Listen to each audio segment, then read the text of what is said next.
What's going on, guys? Welcome back to Talking About Baseball. Today I will be going over the people who I will be voting for on the Hall of Fame ballot.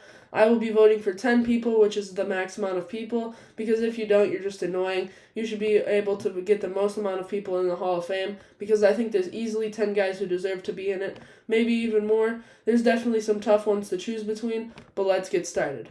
Before we get into this video, I'm going to be talking about their average stats in their peak of their career, their average stats throughout their whole career, only counting full seasons. If they started their career and only played like 5 games for the first 2 seasons, I'm not going to be counting those in their averages. I'll be saying their awards and then the reason that they either made it on my ballot or didn't make it. Anyway, let's get started with Bobby Abreu. He was hitting .300 from 1998 to 2009. He had a .903 OPS, a .133 OPS plus, 21 home runs, 97 RBIs, 40 doubles, and 28 stolen bases. By the way, if you didn't remember, these are all averages.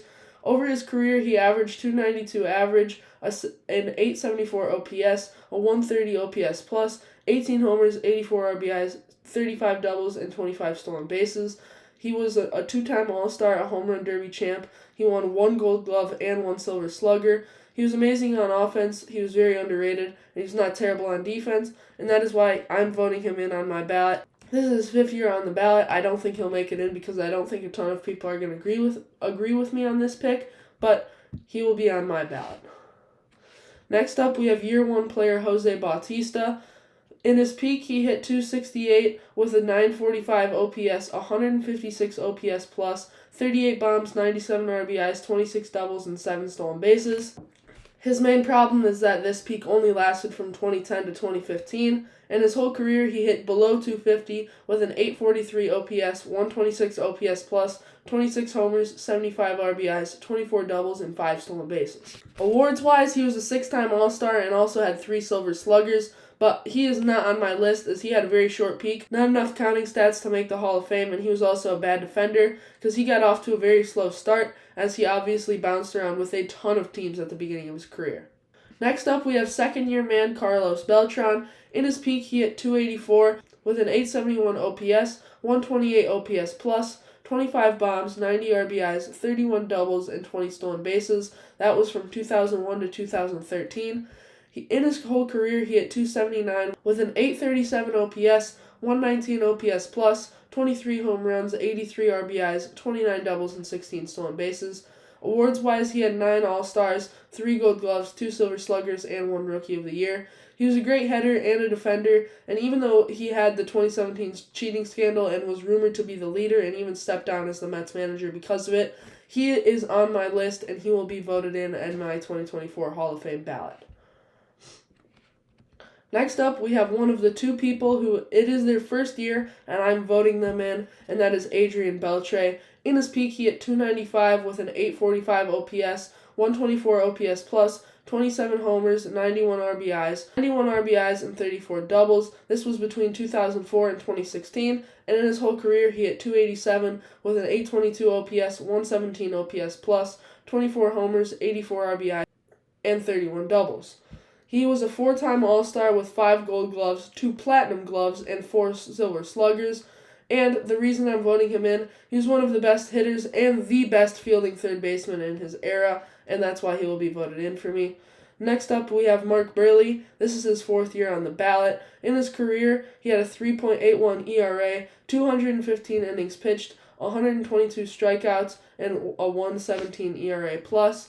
He won 5 All-Stars and was a 4-time Gold Glover. The reason I never mentioned his peak is because he never really had one. He was just completely average over his whole career, and he was just a really good innings eater that, if you've watched the Foolish Baseball video, got through games very fast, and he never really had a super good season.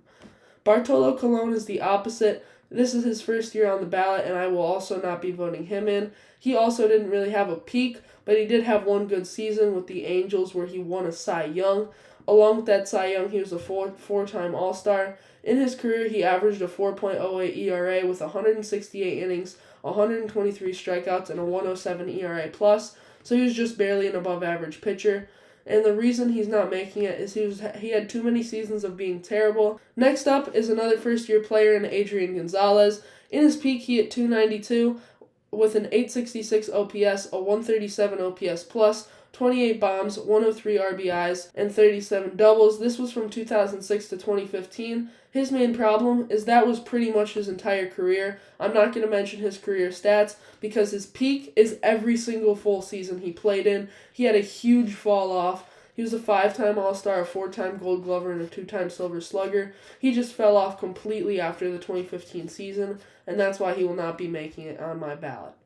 Next up is Todd Helton. He is one of the easiest players I voted in today. In his peak, and these are some crazy numbers, I did not even realize he was this good. He hit .333 with a 1.017 OPS, a 144 OPS plus, 30 homers, 108 RBIs, 45 doubles from 1998 to 2007.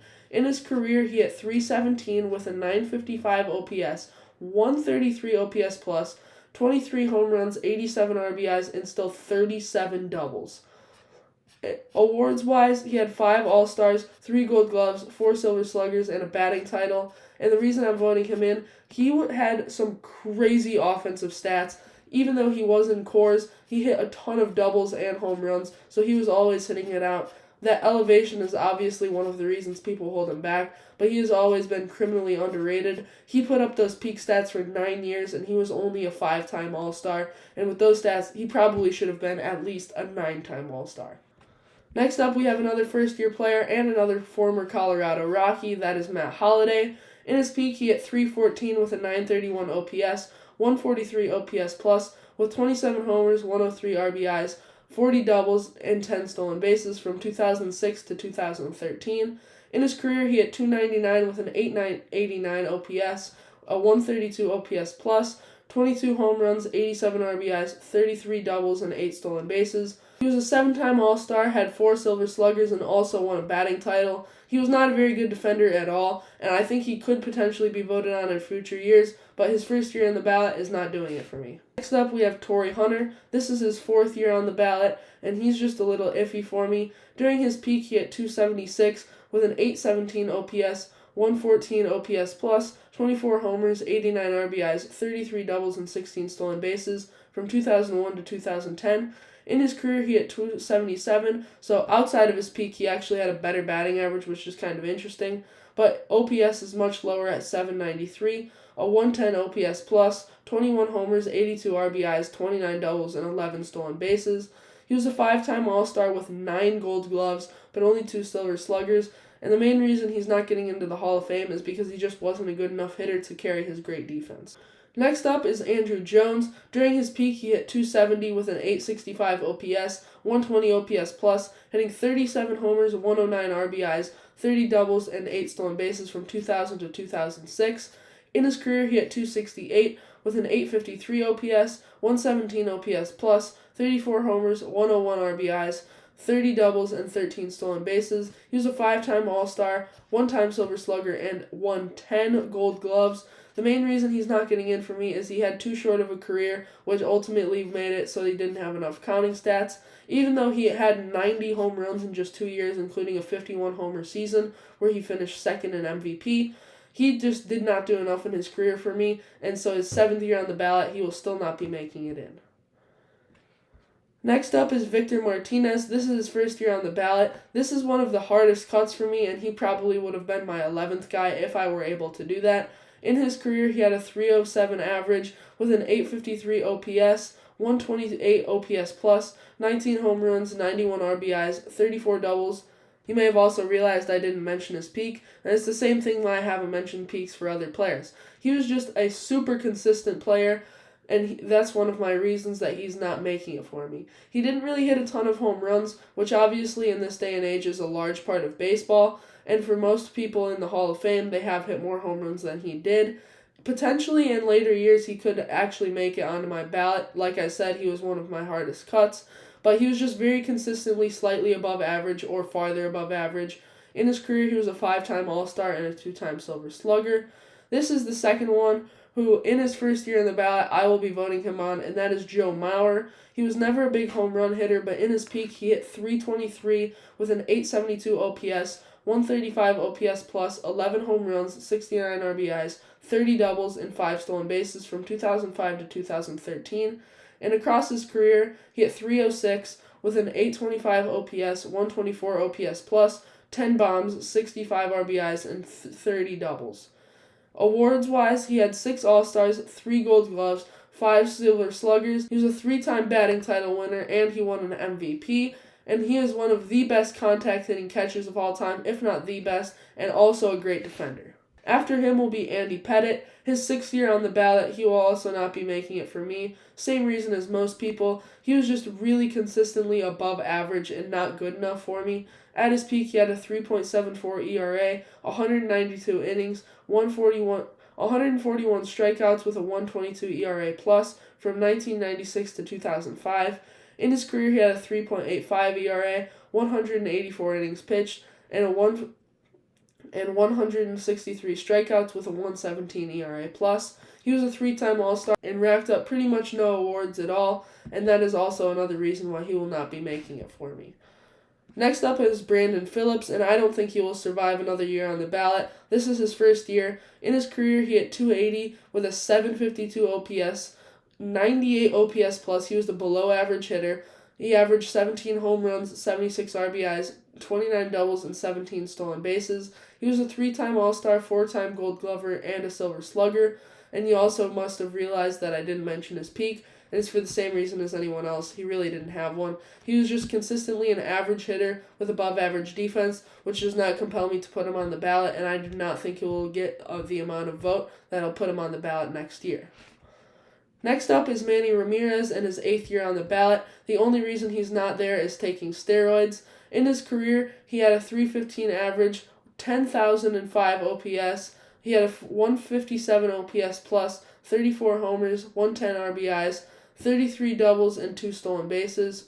He was a 12-time All-Star and was a 9-time Silver Slugger. He did not play very good defense, but he was one of the most fun players in MLB, doing a lot of funny things on the field, and he was one of the best hitters over 15 years.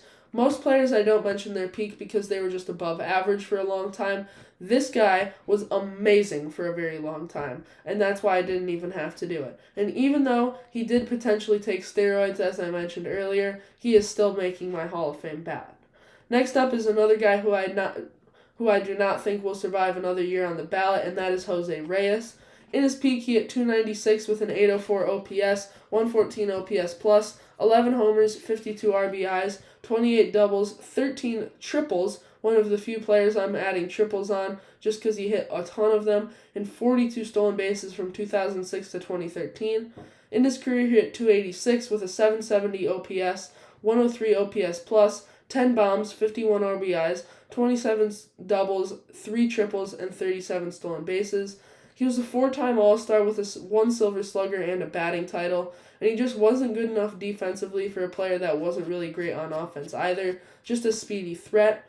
His 3rd year on the ballot, Alex Rodriguez, I am voting him in. In his peak, he had a .305 average with a 966 OPS, 148 OPS plus, 41 homers. He averaged this over 14 years from 1996 to 2010.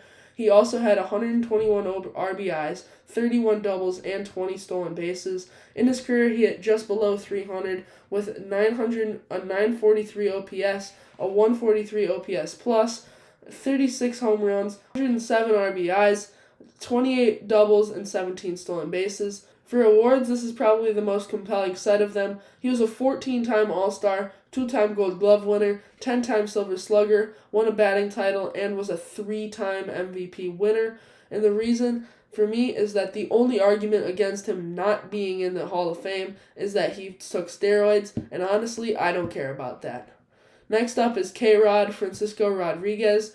In his peak, he had a 2.62 ERA, 69 innings, 86 strikeouts, 46 saves, and a 167 ERA plus. In his career, he had a 2.74 ERA with 68 innings pitched, 79 strikeouts, only 31 saves, and a 1.54 ERA plus. A big save drop-off, as he obviously in his peak had the save record, which is one of the reasons I think he should be in the Hall of Fame.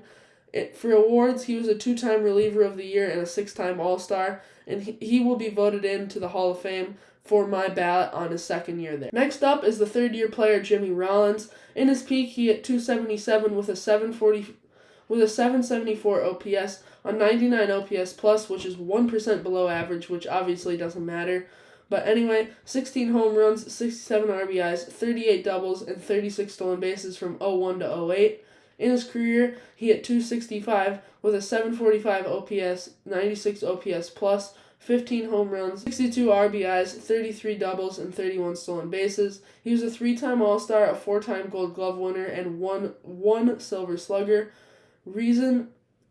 My reason for not voting him into the Hall of Fame is he was not good enough on offense or defense to make it, and is obvious and in my opinion is very overrated as a player. Next up, we have Gary Sheffield, the only player who it is his 10th and final year on the ballot, and I am voting him in. In his peak, he hit just over 300 with a 962 OPS, 153 OPS plus, 31 homers, 96 RBIs, 25 doubles, and 12 stolen bases from 1992 to 2005.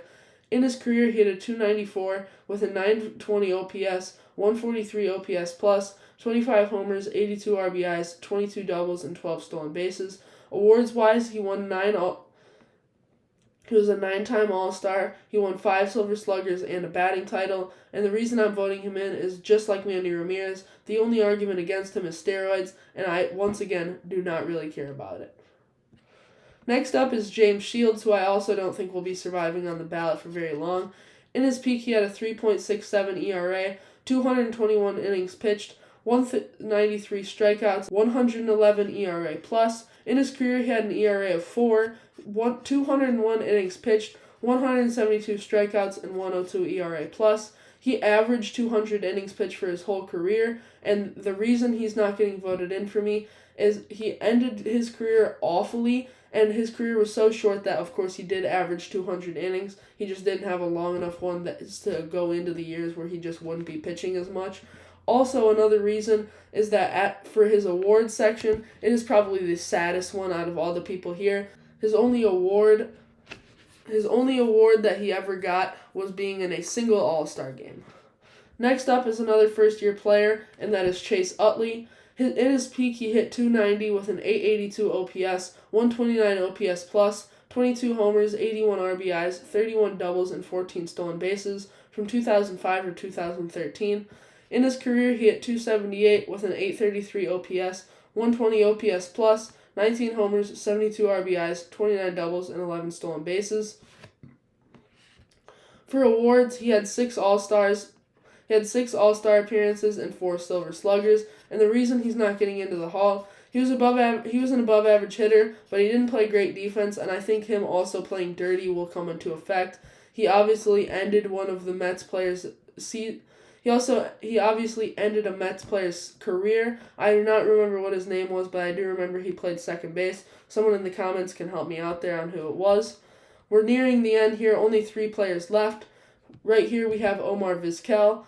This is his 7th year on the ballot, and he will not be making it for me. He hit .285 in his peak with a 737 OPS, 92 OPS plus, so he was pretty far below average. Only 5 home runs, 54 RBIs, 27 doubles, and 26 stolen bases from 1996 to 2006. In his career, he averaged a .276 average with only 700 OPS and 85 OPS plus, 4 home runs, 45 RBIs, 22 doubles, and 20 stolen bases. He was a 3-time All-Star and won a whopping 11 Gold Gloves. He was an outstanding fielder, but he was just too far below of an average hitter for me, so I think he's not making it. This is our last player that will be making it on the list, and that is Billy Wagner. This is his 9th year on the ballot, and I don't know how he hasn't made it yet. In his peak, he had a 2.15 ERA, 70 innings pitched, 85 strikeouts, a 2.06 ERA plus. He was 100% better than the average pitcher, so he was pretty much 2 times better than the average pitcher, and 36 saves. In his career, he had a 2.31 ERA, 60 innings, 80 strikeouts, a 1.87 ERA plus, and 28 saves. He was a 7-time All-Star and won Reliever of the Year, which was mostly taken up by Mariano Rivera when he was playing, so it's not completely fair. And the reason he's making it for me, he was a top 5 to 10 closer in baseball history and one of the best while he was playing, although Mariano Rivera was obviously the best at the time. The final player on the ballot for me is David Wright. This is his first year on the ballot, and he will not be making it. In his peak, he hit just above 300 with an 890 OPS, 138 OPS plus, 23 homers, 93 RBIs, 36 doubles, and 20 stolen bases. I'm not going to mention his career stats because his peak stats are pretty much the exact same.